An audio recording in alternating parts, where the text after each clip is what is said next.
Good morning. Today is the 4th of August, 2026. This is the Defense Report's Wires Brief, your daily roundup of the latest defense, intelligence, and international security news. I'm Stuart Webb, and here are today's top stories. President Trump demonstrated his frustration with Iran after Iranian officials denied claims that new negotiations were taking place. Trump stated that the Iranians were duplicitous and they should make a deal or surrender. This is an ongoing cycle that the Trump administration finds itself in. The promise of negotiations leads to Iranian denial, a flashpoint moment of another missile attack from Iran, or now the Houthis, and the Iranian-backed Iraqi militia, and the back to conflict.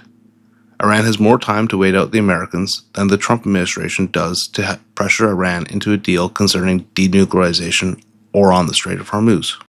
A Liberia-flagged dry bulk ship, known Pioneer, has been hit by an unknown projectile in the Strait of Hormuz. The crew abandoned the vessel and one crew member is missing.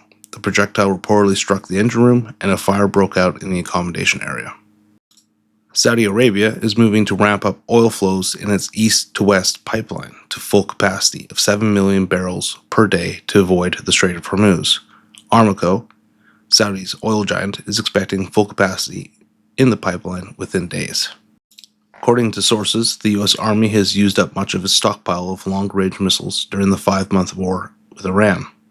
These ground-to-ground missiles would be the Army Tactical Missile Systems, or ATACMS, and the Precision Strike missiles. These sources decline to say how much of the munitions are left. This comes after previous reports of the declining stockpiles of air interceptor missiles such as Patriot and THAAD, and of the global supply of Tomahawk cruise missiles being depleted. Moving on to Morocco, a new investigation claims social media was utilized to create the mass migration that mobilized tens of thousands of Moroccans to the Spanish enclave of Ceuta last week. Morocco's Interior Ministry stated that this was not the result of temporary or spontaneous factors, but resulted from the interaction of several overlapping factors. This included a social media campaign over various platforms, human trafficking networks, and incorrect interpretations of legal and administrative information. In Yemen, the Houthis have deployed a surge of forces on various fronts as they anticipate a renewed campaign from government forces. Last week, Saudi ground forces in the country started to redeploy, sparking rumors that a new offensive against the Houthi rebels would be soon. There is disarray among Houthi commanders, as they do not know on which front the new offensive will take place. In the past, they've been able to correctly anticipate where attacks come from.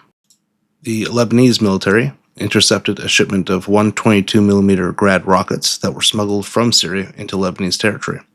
The Grad rocket system is of Soviet design and fires multiple unguided rockets to saturate wide target areas with high explosives. It has been used by Hezbollah in the past. Moving to Ukraine, President Zelensky, at a meeting of Ukrainian ambassadors, announced that the government will attempt to put enough diplomatic, economic, and military pressure on Moscow for them to end the war before winter. There have been rumors of Russia preparing a mass mobilization before this time. Ukraine hit 2 wild berries warehouses in Moscow and St. Petersburg and the Syzran oil refinery. President Zelensky also authorized new intelligence operations against Russian aggression.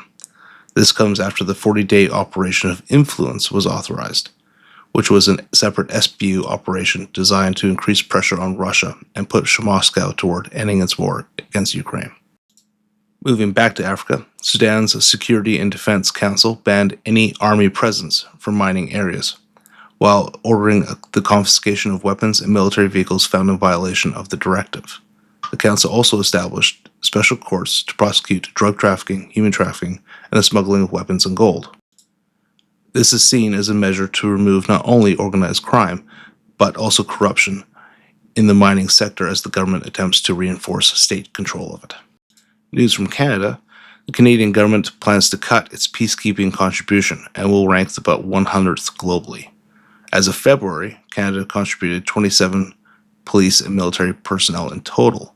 Canada, a once proud peacekeeping nation, will have less than that in coming months. The government states that this is because of a defense policy shift toward Europe and Asia. And that concludes today's Wires Brief. If you found this useful, subscribe so you don't miss the next one, and visit defenseport.com for analysis on these topics and more. And until next time, have a good day.